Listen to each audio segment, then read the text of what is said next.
Hello and welcome to Firefighting in Canada this week. It's Friday, October 23, 2015.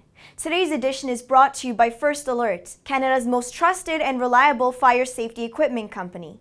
I'm Tamar Atik, and here are the top stories.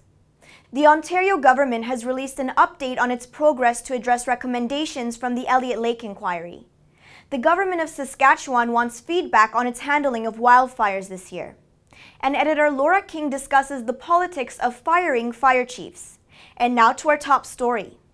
Ontario is working to implement several recommendations from Elliot Lake Inquiry Commissioner Paul Bélanger's report on the province's emergency response, but details are scant. The government released an update on its progress late last week, 1 year after Bélanger's report on the 2012 collapse of the Algo Centre.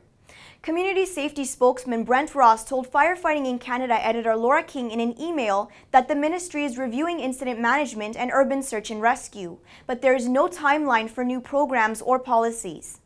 Most other recommendations are also still under review, including ensuring that first responders understand the role of Ministry of Labour inspectors during a major incident.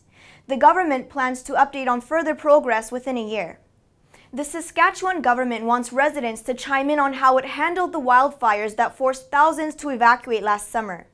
The government launched an online feedback survey on Monday.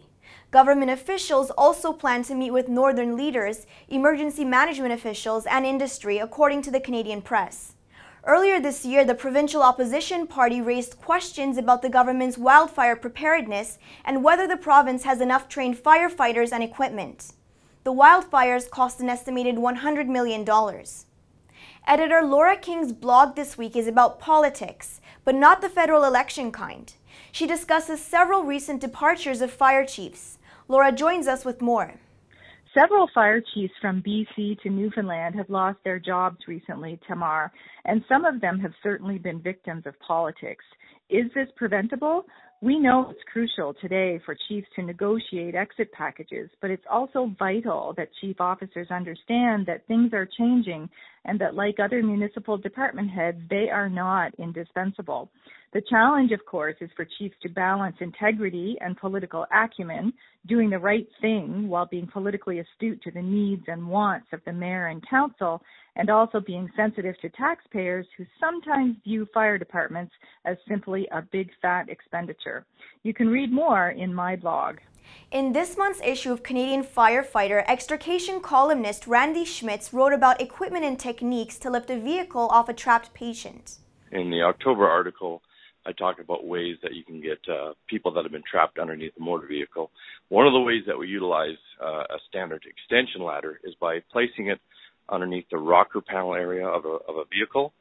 And underneath that, you put two step chocks, and then two firefighters go to the opposite end of the ladder, put pressure or force downward on it, and thus the butt end of the ladder then lifts the vehicle up nice and slow and controlled. That's our show for now from Annex Business Media's Niche TV newsroom.